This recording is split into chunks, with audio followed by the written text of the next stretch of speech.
മുസ്ലിങ്ങളോട് എന്നും അസൂയാണ്. അത് വെളിപ്പെടുത്തിയതാരെന്നറിയോ? ഒരു ക്രിസ്ത്യൻ സഹോദരൻ. ഇത് ഞാൻ പറയുന്നതല്ല കേട്ടാ, നമ്മുടെ പ്രിയപ്പെട്ട നമുക്കെല്ലാവർക്കും വേണ്ട നമ്മുടെ രാഹുൽ ഈശ്വർ അതിനെ പറ്റിയിട്ട് ഒരുപാട് സംസാരിക്കുന്നുണ്ട്. നിങ്ങളൊന്ന് കേട്ടു നോക്കിയാൽ നമ്മുടെ പ്രിയപ്പെട്ട രാഹുൽ ഈശ്വറിന്റെ വാക്ക്. ഒരുപാട് സന്തോഷമുണ്ട് രാഹുൽ ഈശ്വറിന്റെ ഓരോരോ വാക്കുകളും. മുസ്ലിങ്ങളോട് പലർക്കും അസൂയ. സത്യം വെളിപ്പെടുത്തി ഒരു ക്രിസ്ത്യൻ ബ്രോ, ശ്രീ റോയ് മാത്യു എന്ന വളരെ മുതിർന്ന മാധ്യമ പ്രവർത്തകനും നമ്മുടെ ചാനൽ സംവാദങ്ങളിലൊക്കെ വരുന്നൊരു വ്യക്തിയാണ്. അദ്ദേഹം ഇന്നലെ പറഞ്ഞൊരു ക്ലിപ്പ് വളരെ വൈറലായിട്ടു. യഥാർത്ഥത്തിൽ അതിൽ നിന്ന് നമ്മൾ ഒരുപാട് പഠിക്കാനുണ്ട്. നമ്മൾ പറയുമ്പോൾ വിശിഷ്യ ഹിന്ദുക്കളും ക്രിസ്ത്യാനികളും പഠിക്കാനുണ്ട്. നമ്മുടെ നാട്ടിൽ ഈ ഇസ്ലാമോഫോബിയ എല്ലാ ദിവസവും രാവിലെ എണീച്ച് പുഷ് ചെയ്യുന്നവർ യഥാർത്ഥത്തിൽ അസൂയയിൽ നിന്നും വിരോധത്തിൽ നിന്നുമാണ് അത് ചെയ്യുന്നത്. ഇതേപോലത്തുള്ള തുറന്നു പറച്ചിലുകൾ അത് ഭയങ്കരമായി ഗുണം ചെയ്യും. അതിനെക്കുറിച്ച് ഞാനൊരു വീഡിയോയും കണ്ടു. ഒരുപക്ഷെ നമ്മൾ എല്ലാം കണ്ടിരിക്കേണ്ട ഒരു വീഡിയോ കൂടിയാണ്. ആ വീഡിയോ ആണ് നിങ്ങൾക്ക് മുമ്പിൽ പ്ലേ ചെയ്യാൻ ഞാൻ ആഗ്രഹിക്കുന്നത്. നിർബന്ധമായി അറിഞ്ഞിരിക്കണം ചില കാര്യങ്ങൾ. നമ്മുടെ എല്ലാ സമുദായങ്ങളും, ഹിന്ദുക്കൾ ക്രിസ്ത്യാനികളിൽ നിന്നും, ക്രിസ്ത്യാനികൾ മുസ്ലിങ്ങളിൽ നിന്നും, മുസ്ലിങ്ങൾ ക്രിസ്ത്യാനികളിൽ നിന്നും, മുസ്ലിങ്ങൾ ഹിന്ദുക്കളിൽ നിന്നും ഒക്കെ അങ്ങോട്ടും ഇങ്ങോട്ടും പരസ്പരം പഠിക്കാനുള്ള ഒരുപാട് കാര്യങ്ങളുണ്ട്. സത്യട്ടാ, അതിൽ ഒരുപാട് ആളുകൾ ഹിന്ദുവിന്റെ ആയിക്കോട്ടെ, മുസൽമാൻ ആയിക്കോട്ടെ, ക്രിസ്ത്യാനികൾ തമ്മിലുണ്ടല്ലോ. നമ്മൾക്ക് ഒരുപാട് അങ്ങോട്ടും ഇങ്ങോട്ടും പഠിക്കാനുണ്ട്. അങ്ങനെയുള്ള പഠിക്കുന്നുണ്ടെങ്കിലേ നമുക്ക് വിജയം ഉണ്ടാകും. അല്ലാണ്ട് ഒരാളും നമ്മൾ പുച്ഛിക്കേണ്ട ഒരിക്കലും കാര്യമില്ല. ഹിന്ദുവിനായാലും മുസൽമാനായാലും ക്രിസ്ത്യാനായാലും ആരും നമ്മൾ പുച്ഛിക്കേണ്ട ആവശ്യമില്ല. തമ്മിലില്ലേ പഠിക്കാനുള്ള ഒരുപാട് കാര്യങ്ങൾ ഉണ്ടാവും. എന്നിരുന്നാലേ നമുക്ക് മുന്നോട്ടേക്ക് പോകാൻ കഴിയും. കേട്ടോളൂ ബാക്കിയുള്ള നമ്മുടെ രാഹുൽ ഈശ്വർ സാറിന്റെ. അങ്ങനെ പഠിക്കേണ്ട രസകരമായ ഒരു കാര്യമാണ് ഞാൻ ഹൈലൈറ്റ് ചെയ്യുന്നത്. അതുപോലെ ഏഷ്യാനെറ്റിലെ നമ്മൾ തമ്മിൽ PG സുരേഷ് കുമാർജിയുടെ നമ്മൾ തമ്മിൽ ചർച്ചയിലാണ് സംഭവം. ഇടയിൽ ഉണ്ടായിരിക്കുന്ന സാമ്പത്തിക വളർച്ച ക്രിസ്ത്യാനികൾക്കും നായന്മാർക്കും ഈഴവർക്കുള്ള അസൂയയുടെ കാരണം അത് അവരുടെ കഷ്ടപ്പാടിന്റെയാണ്. അതാണ് അതിന്റെ പോയിന്റ്. അതിന്റെ പോയിന്റ് എന്ന് പറഞ്ഞാൽ അത് ഒന്നുകൂടെ നിർബന്ധമായി കേട്ടിരിക്കേണ്ട. മുസ്ലിങ്ങൾക്കിടയിൽ ഉണ്ടായിരിക്കുന്ന സാമ്പത്തിക വളർച്ച ക്രിസ്ത്യാനികൾക്കും നായന്മാർക്കും ഈഴവർക്കുള്ള അസൂയയുടെ കാരണം അത് അവരുടെ കഷ്ടപ്പാടിന്റെയാണ്. ഈ അസൂയയാണ് മറ്റു പല രീതികളിൽ മാനിഫെസ്റ്റ് ചെയ്യുന്നത്. ലവ് ജിഹാദ്, തുപ്പൽ ജിഹാദ്, തുമ്മൽ ജിഹാദ്, ഇവനെല്ലാം ഫോറിൻ ഫണ്ട് ചെയ്യാണ് തുടങ്ങിയ കാര്യങ്ങളൊക്കെ വരുന്നത്. അതിനെക്കുറിച്ച് നല്ലൊരു വീഡിയോ ഉണ്ട്. ശരിക്കും ഞാൻ ആ വീഡിയോ ആണ് ആദ്യം കണ്ടത്. ഹസൻ കരുനാഗപ്പള്ളിയുടെ പ്രൊഫൈലിൽ വന്ന ഒരു വീഡിയോ ആണ്. എനിക്കത് വളരെ ഇഷ്ടപ്പെട്ടു. നമ്മളെല്ലാം കണ്ടു പഠിക്കേണ്ട വീഡിയോ ആണ്. കാര്യം നമ്മുടെ തെറ്റുകൾ ശരിയാക്കി നമ്മൾ പോയില്ലെങ്കിൽ അത് നമുക്ക് തന്നെയാണ് അപകടം എന്നുള്ളതാണ് അതിന്റെ കോർ പോയിന്റ്. ഞാൻ ആ വീഡിയോയും കൂടെ ഒന്ന് എടുക്കാം. നിർബന്ധമായിട്ട് ഇത് അറിഞ്ഞിരിക്കണം. ഇതിനെ കുറിച്ചൊരു വീഡിയോ പുള്ളി ചെയ്തിട്ടുണ്ട്. അത് രസകരമാണ്.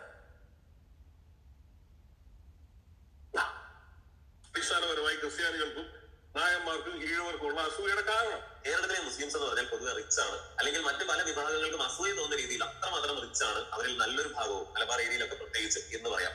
എന്തുകൊണ്ട്? അതിന്റെ ഒന്നാമത്തെ കാരണം എന്ന് പറയുന്നത് വേറൊന്നുമല്ല, ഗൾഫ് മണി എന്നുള്ളതാണ്. കേരളം എങ്ങനെയാണ് പച്ച പിടിച്ചത്? കേരളത്തിലേക്ക് ഒരു 70കൾ മുതൽ വന്ന ഗൾഫ് മണി തന്നെയാണ്. ഇന്ന് നമ്മുടെ GSTVയുടെ ഒരു നാലിലൊന്നും NRI റെമിറ്റൻസ് ആണ് എന്ന് പറയുമ്പോൾ കേരളം നിലനിൽക്കുന്നത് തന്നെ ഗൾഫ് മണിയിൽ തന്നെയാണ് ഇന്നും എന്ന് പറയേണ്ടി വരും. അപ്പൊ ഗൾഫ് പ്രവാസികളാണ് കേരളത്തെ രക്ഷപ്പെടുത്തിയെങ്കിൽ അതിൽ ഏറ്റവും മികച്ച സംഭാവന നൽകിയതാരാണ്? സംശയം കേരളത്തിലെ മുസ്ലിം വിഭാഗം തന്നെയാണ്. ഇത് പറയുമ്പോൾ ആർക്കും ഇഷ്ടപ്പെടാതിരുന്നിട്ടൊന്നും കാര്യമില്ല. ഇതൊരു ഫാക്ട് ആണ്. അല്ലെങ്കിൽ ക്രിസ്ത്യൻസ് കൂടുതലും ഇപ്പൊ ഗൾഫ് രാജ്യങ്ങളല്ല, യൂറോപ്യൻ രാജ്യങ്ങളും മറ്റുമൊക്കെയാണ് തിരഞ്ഞെടുക്കുന്നത്. അവർ അവിടെ പോയാണ് ജീവിക്കുന്നത്. അവിടെ നിന്ന് ഇങ്ങോട്ട് വലിയ പണമൊന്നും വരാനില്ല. ഇന്ന് ഗൾഫിലേക്ക് പോകുന്നവർ തന്നെയാണ് നമ്മുടെ. മാത്രമല്ല ചിലരവിടെ സിറ്റിസൺഷിപ്പ് ഒക്കെ എടുക്കുകയും മറ്റും ചെയ്യുന്നു. ചില ഹിന്ദുക്കളും അങ്ങനെ പോകുന്നുണ്ട്, തിരിച്ചു വരുന്നില്ല. പക്ഷെ ഗൾഫ് അടക്കമുള്ള ആൾക്കാർ പോയിട്ട് തിരിച്ചു വരുന്നു. നമ്മുടെ നാട്ടിൽ അവര് ഇൻവെസ്റ്റ് ചെയ്യുന്നു. അത് സത്യമല്ലേ പറയുന്നത്? അത് വളരെ കറക്റ്റ് ആണ്. കാരണം വെച്ചാൽ ഏറ്റവും കൂടുതൽ പണം നാട്ടിലേക്ക് വരുന്നത് ഗൾഫിൽ നിന്ന് തന്നെയാണ്. അത് സത്യമാണ്, അതിൽ യാതൊരു സംശയമില്ല.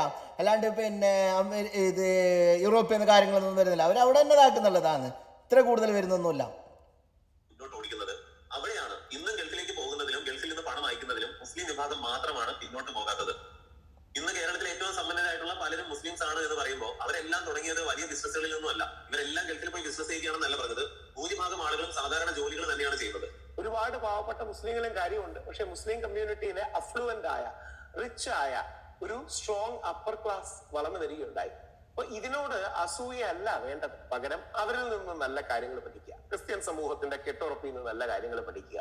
ആത്മീയ ബോധനത്തിൽ നിന്ന് നല്ല കാര്യങ്ങൾ പഠിക്കുക. ഇങ്ങനെ പരസ്പരം ഹിന്ദുക്കൾക്ക് പലപ്പോഴും വളരെ ഇൻക്ലൂസീവ് ആറ്റിറ്റ്യൂഡാണ്, വളരെ പ്ലൂറലിസ്റ്റിക് ആണ്. ഇത് ബാക്കി സമുദായങ്ങൾ പഠിക്കുക. അങ്ങനെ ഓരോ സമുദായത്തിനും സ്ട്രെങ്ത്തുകളുണ്ട്, വീക്ക്നെസ് ഉണ്ട്. ഹിന്ദുക്കൾക്കും മുസ്ലിങ്ങൾക്കും ക്രിസ്ത്യാനികൾക്കും ഒക്കെ ഉണ്ട്. അപ്പോ പരസ്പരം പഠിക്കുന്ന ഒരു ആറ്റിറ്റ്യൂഡാണ് നമുക്ക് വേണ്ടത്. എന്നാൽ ഇവരെല്ലാം കൂടി കേരളത്തിലേക്ക് ഇറക്കുന്ന പണം എന്ന് പറഞ്ഞാൽ അതിഭയങ്കരമാണ്. നമ്മൾ പ്രവാസികളുടെ കഷ്ടപ്പാടുകളും പ്രവാസികളുടെ ജീവിതം ത്യജിക്കുന്നതും ഒക്കെ പറയുമ്പോൾ അതിൽ ഏറ്റവും കൂടുതൽ ത്യാഗം ചെയ്യുന്നതും സംഭാവന നൽകുന്നതും കേരളത്തിലെ മുസ്ലിം കമ്മ്യൂണിറ്റി ആണ് എന്ന് ഓർക്കേണ്ടതാണ്. ഇതിന്റെ തുടർച്ച എന്നോണം പറയേണ്ട മറ്റൊരു കാര്യമാണ് സംരംഭകത്വം. അതായത് ഒരു ബിസിനസ് കൊണ്ട് മാത്രമേ ഒരു സംസ്ഥാനം രക്ഷപ്പെടൂ എന്നൊക്കെ നമ്മൾ പറയുമ്പോൾ കേരളത്തിൽ ഏറ്റവും അധികം ബിസിനസ് ചെയ്യുന്നവരാണ്. അതായത് ഏറ്റവും ഭയങ്കരമായിട്ടുള്ള ഒരു ബിസിനസ്സേ ചെയ്യൂ എന്നൊന്നുമില്ല. അവര് ഏറ്റവും നിസ്സാരമായിട്ട് ഒരു പെട്ടി ഓട്ടോറിക്ഷയിൽ എന്തെങ്കിലും സാധനങ്ങൾ വിൽക്കുന്നത് മുതൽ ഉപ്പ് തൊട്ട് കർപ്പൂരം വരെ എന്ന് പറയുന്നത് പോലെ ഏത് ബിസിനസ് മേഖലയിലും അവരുടെ സാന്നിധ്യമുണ്ട്. മുസ്ലിംസ് ഏറ്റവും കുറവുള്ള കോട്ടയം, പത്തനംതിട്ട പോലെയുള്ള ജില്ലകൾ എടുത്താൽ പോലും അവിടെ എല്ലാം ബിസിനസ് ചെയ്യുന്ന മേഖലയിൽ ഇവരുടെ സാന്നിധ്യമുണ്ട്. എന്തുകൊണ്ട് ഓൺട്രപ്രണർഷിപ്പ്, സംരംഭകത്വം നമ്മുടെ മുസ്ലിം സഹോദരന്മാർ വളരെ സ്ട്രോങ് ആയി ചെയ്യുന്നുണ്ട്. പഴയ നമ്മുടെ ഹിന്ദു സിസ്റ്റത്തിൽ ഈ വൈശ്യർ എന്ന് പറയും, അതായത് ട്രേഡേഴ്സ്, കച്ചവടക്കാർ. ആ കച്ചവടം ആധുനിക കാലത്ത് ഏറ്റവും പോസിറ്റീവായി ചെയ്യുന്നത് നമ്മുടെ മുസ്ലിം കമ്മ്യൂണിറ്റിയാണ്. അതുകൊണ്ടാണ് അതൊരു മനോഭാവമാണ്. കച്ചവടം ചെയ്യാനുള്ള കഴിവ്, പാരമ്പര്യം, താല്പര്യം, അതാണ് ഇവിടുത്തെ ഹിന്ദുക്കൾക്കും ക്രിസ്ത്യാനികൾക്കും ഇല്ലാത്തത്. ഭൂരിഭാഗം ക്രിസ്ത്യാനികൾക്കും എങ്ങനെയെങ്കിലും യൂറോപ്പിലേക്ക് കയറി പോയാൽ മതി, അല്ലെങ്കിൽ ഭൂരിഭാഗം ഹിന്ദുക്കൾക്കും അല്ലെങ്കിൽ നല്ലൊരു ഭാഗത്തിന് ഇന്നും ഗവൺമെന്റ് ജോലി ഉണ്ടെങ്കിൽ എല്ലാം ആയി എന്ന്. ഇത് വളരെ കറക്റ്റാണ്. ക്രിസ്ത്യാനികള് എല്ലാ രീതിയിലും പല രീതിയിലും വളരെ മികച്ച തന്നെ നിൽപ്പുണ്ട്.